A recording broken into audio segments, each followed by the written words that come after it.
Salut à tous, on se retrouve ce soir pour l'épisode 2760 de l'After Zap Image. On commence tout d'abord avec le milieu rennais, Matic, et depuis quelques jours j'ai dit qu'il est en conflit total avec cette équipe de Rennes. Et on a pu voir que ce matin il a été photographié du côté de la gare de Rennes avec sa famille et ses valises. Donc en gros ça sent son départ, il ne devrait plus rejouer avec le Stade Rennais. Donc l'ancien joueur de Manchester a vidé son casier, quitté le groupe WhatsApp du groupe professionnel sur fond de conflit avec sa direction. Donc voilà.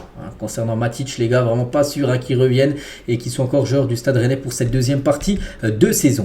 On va parler cette fois-ci de Victor Osimhen qui répond à l'agent de Kvaratskhelia qui avait affirmé que le Nigérian se dirigeait vers l'Arabie Saoudite l'été dernier. Donc il a dit: cher Mamuka Djugeli, donc l'agent tout simplement de Kvaratskhelia, tu es une saleté et une honte, je suis gêné par votre sens du raisonnement, espèce d'idiot, gardez mon nom hors de votre bouche. Donc voilà les mots forts tout simplement de Victor Osimhen sur l'agent de Kvaratskhelia, son collègue du côté du Napoli.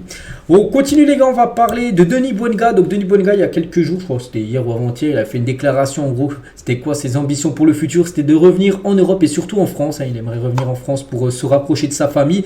Et il y a des clubs français intéressés. Tout d'abord l'équipe de Rennes étudie la piste Denis Bouanga. N'oubliez pas qu'il a terminé quand même meilleur buteur du dernier championnat de MLS. Donc voilà, il a fait vraiment une magnifique saison. Donc il y a Rennes et il y a également l'équipe de Lens, voilà, d'après Mohamed Terre Paris.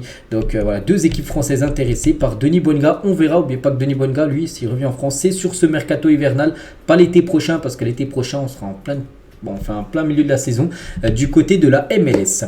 On continue les gars, donc aujourd'hui Christian Atsu aurait eu 32 ans, on se souvient, moi je sais qu'il était disparu lors du tremblement de terre en Turquie, là il y a quelques temps, on a appris la terrible nouvelle, donc aujourd'hui ça aurait été son anniversaire, on pense fort bien sûr aux joueurs ghanéens.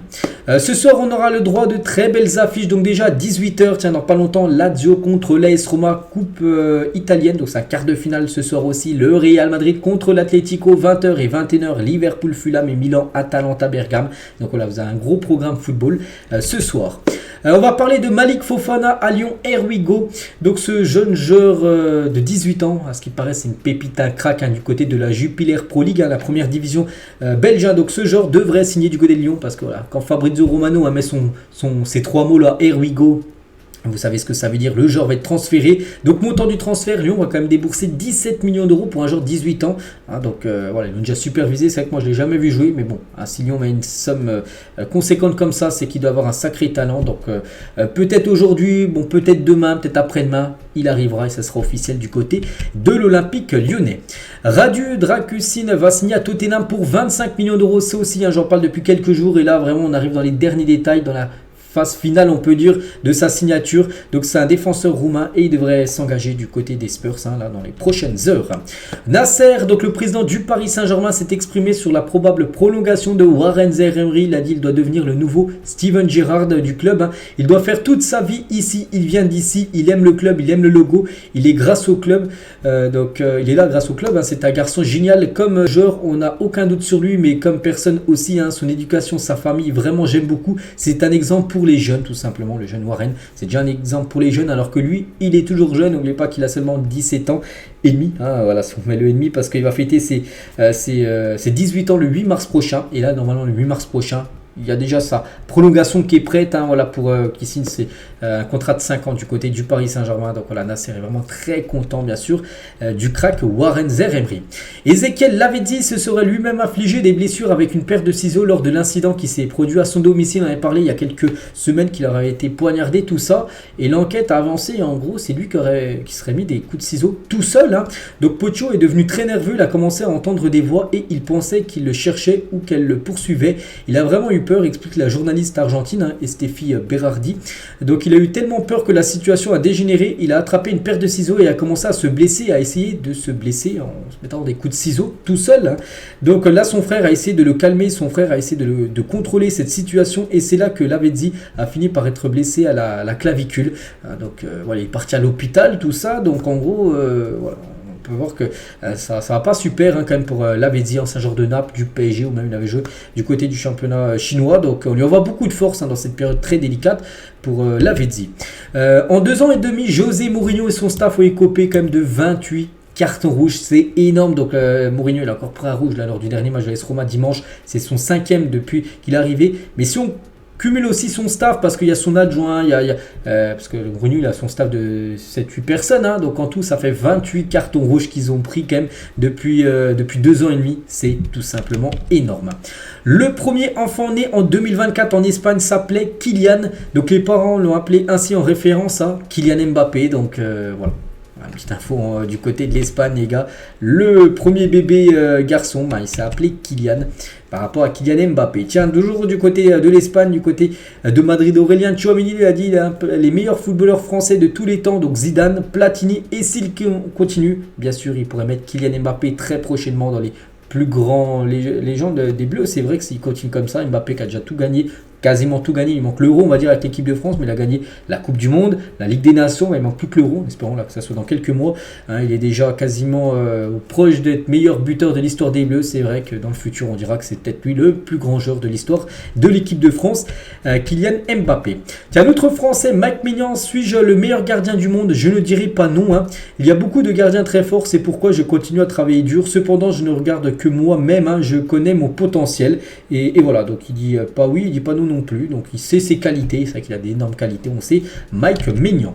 Officiel, la Berrichonne de Châteauroux est rétrogradée à titre conservatoire en National 2 par la DNCG. Vous savez, la DNCG, c'est ceux qui regardent les finances des clubs, tout ça. Et du côté de Châteauroux, c'est pas super. Et eux qui sont en National 1, ils pourraient être rétrogradés en National 2 là très prochainement à cause des finances dans le rouge. Quand Fernando El Niño Torres, donc Fernando Torres, était capitaine de l'Atlético Madrid à 19 ans et déjà l'un des meilleurs attaquants du monde, il avait inscrit 20 buts en 35 matchs de Liga lors de cette même saison 2003-2004, a quand même 19 ans, il était déjà à 20 buts, hein, c'est exceptionnel bien sûr. Fernando Torres, après qu'il a joué à Liverpool, il a joué à Chelsea, il est revenu à l'Atlético, il a joué aussi, je crois qu'il était parti, je sais plus où, je ne sais plus exactement, mais bon, il a joué dans pas mal de clubs bien sûr, le légendaire Torres. Tiens, un autre Espagnol, Sergio Ramos, et l'Espagne est le seul pays à avoir remporté 3 grandes compétitions consécutives, l'Euro 2008, la Coupe du Monde 2010 et l'Euro 2012. Le Real Madrid est le seul club à avoir remporté 3 Ligues des Champions consécutives, 2016, 2017, 2018, et Ramos est le seul joueur à avoir réalisé ces 2 exploits, hein, parce qu'il était là avec l'Espagne et il était là également avec le Real Madrid avec ses 3 LDC d'affilée. Donc pour moi, quand je parle pour moi, déjà c'est un joueur que j'adore, que j'apprécie depuis longtemps, et pour moi c'est le plus grand défenseur de l'histoire du football, Sergio Ramos. Accusé d'avoir agressé sexuellement une femme, Dani Alves s'est tourné vers Neymar et ses proches afin de lui demander de l'aide financièrement et juridique, hein. Le père de Neymar aurait versé 150 000 € à Dani Alves pour pouvoir payer une amende. On sait que Dani Alves, hein, depuis fin d'année dernière, hein, pas là, il y a quelques jours plutôt d'avant, hein, on sait qu'il a des problèmes avec la justice, hein, et du coup elle a demandé de l'argent tout simplement à la famille de Neymar pour rembourser des amendes. Cameroun Puertas, hein, donc 25 ans, l'une des révélations de ce début de saison en Jupiler Pro League, hein, donc voilà ce genre belge les gars, pas mal, hein, donc leader déjà du championnat avec l'Union Saint-Gilloise, le milieu offensif espagnol, bon c'est un joueur espagnol, hein, j'ai dit belge mais c'est plutôt un joueur espagnol, présente des statistiques hallucinantes, hein, donc 4 buts, 12 passes D en 20 matchs, hein, c'est exceptionnel, donc meilleur passeur d'Europe avec 12 passes D. L'espagnol est un joueur à suivre de très près, hein, donc tout à l'heure on parlait de Malik Fofana qui va rejoindre l'équipe de Lyon, lui aussi les gars, pour rejoindre un top championnat avec des stats comme ça, on pense qu'il y a beaucoup d'équipes qui pourraient s'intéresser à son profil. Et on finit aujourd'hui les gars avec une petite info concernant Stefano Sensi, un joueur de l'Inter, donc en manque de temps de jeu à l'Inter, Sensi est dans le viseur de Leicester, hein. Aucune offre n'a été faite pour le moment, mais ça pourrait intervenir très rapidement. Donc voilà les gars ce qu'il va dire aujourd'hui dans l'After Zap Image, j'espère que ça vous a plu, on se retrouve demain pour le prochain numéro, je vous souhaite une très bonne journée et à demain.